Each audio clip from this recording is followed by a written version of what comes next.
ನಮಸ್ತೆ ಸ್ನೇಹಿತರೆ, ನಾನು ನಿಮ್ಮ ಪ್ರವೀಣ್. ಗುರುಭಕ್ತಿ ಯೂಟ್ಯೂಬ್ ಚಾನಲ್ಗೆ ಸ್ವಾಗತ ಸುಸ್ವಾಗತ.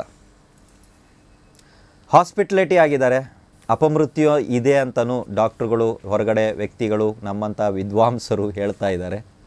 ಸೊ ವಿದ್ವಾಂಸರು ಅಂದಾಗ ನನಗೆ ನಗು ಬರ್ತದೆ, ಏನು ಮಾಡೋಕ್ಕಾಗಲ್ಲ.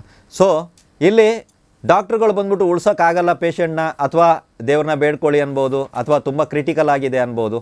ಹಾಸ್ಪಿಟಲಿಟಿ ಆಗಿದ್ದಾರೆ ಅಂಥ ವ್ಯಕ್ತಿಯ ಜಾತಕವನ್ನು ತಗೊಂಡು ಹೋದಾಗ ಪಂಡಿತರು ಬಂದ್ಬಿಟ್ಟು ಈ ಜಾತಕಕ್ಕೆ ಆಯಸ್ಸಿಲ್ಲ, ಅಥವಾ ಗಂಡಾಂತರ ಇದೆ, ಅಪಮೃತ್ಯು ಯೋಗ ಇದೆ, ಇವಾಗ ನಡೀತಾ ಇರುವಂಥ ದಶಾಭುಕ್ತಿ ಆಗಲಿ ಗೋಚಾರ ಆಗಲಿ ಚೆನ್ನಾಗಿಲ್ಲ ಅನ್ನುವಂಥದ್ದು ಹೇಳುವಂಥದ್ದು ಇರ್ಬೋದು. ಇದಕ್ಕಾಗಿ ಮೃತ್ಯುಂಜಯ ಶಾಂತಿ ಇತ್ಯಾದಿಗಳನ್ನು ಮಾಡುವಂಥ ಒಂದು ಪರಿಹಾರವನ್ನು ಕೂಡ ಕೆಲವರು ಕೊಡ್ತಾರೆ.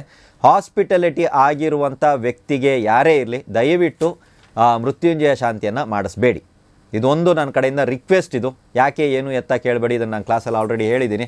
ಇದೊಂದು ವಿಷಯವನ್ನು ಮಾತ್ರ ನಿಮ್ಮ ಹತ್ರ ಬಿಟ್ಕೊಡ್ತಾ ಇದ್ದೀನಿ. ಮೃತ್ಯುಂಜಯ ಶಾಂತಿಯನ್ನು ನೀವು ಮಾಡಿಸ್ಬೇಡಿ. ಎರಡನೇದು ಏನು ಮಾಡಿ ಅಂತ ಹೇಳಿದ್ರೆ, ಈ ಥರ ಸಮಸ್ಯೆ ಇದೆ, ಹಾಸ್ಪಿಟಲಿಟಿ ಆಗಿದ್ದಾರೆ, ಅವ್ರನ್ನ ಹೊರಗಡೆ ತರಬೇಕು, ಏನಾದರೂ ಶಾಂತಿ ಕ್ರಮ ಇತ್ಯಾದಿಗಳನ್ನ ಹೇಳ್ತೀರಾ ಅಂತ ಹೇಳಿದ್ರೆ, ಖಂಡಿತವಾಗಲೂ ಸುಂದರಕಾಂಡ ಪಾರಾಯಣವನ್ನು ಮಾಡಿಸಿ.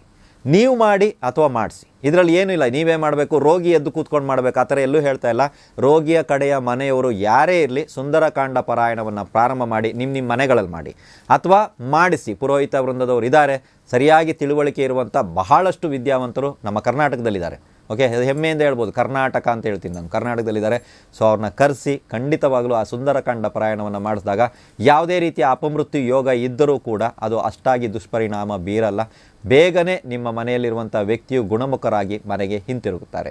ಇದೇ ರೀತಿಯಾದಂಥ ಸರಳ, ಶೀಘ್ರವಾಗಿರುವಂಥ, ಅತ್ಯಂತ ವಿನೂತನವಾಗಿರುವಂಥ ಪರಿಹಾರ ಕ್ರಿಯೆಗಳನ್ನ ತಗೊಳ್ತಾ ಪ್ರತಿ ಸಲ ನಾವು ಗುರುಭಕ್ತಿ ಜ್ಯೋತಿಷ ಕೇಂದ್ರದ ಇದೇ ಚಾನಲಲ್ಲಿ ನಿಮ್ಮನ್ನು ಮುಖಾಮುಖಿಯಾಗಿ ಭೇಟಿ ಆಗ್ತೀವಿ.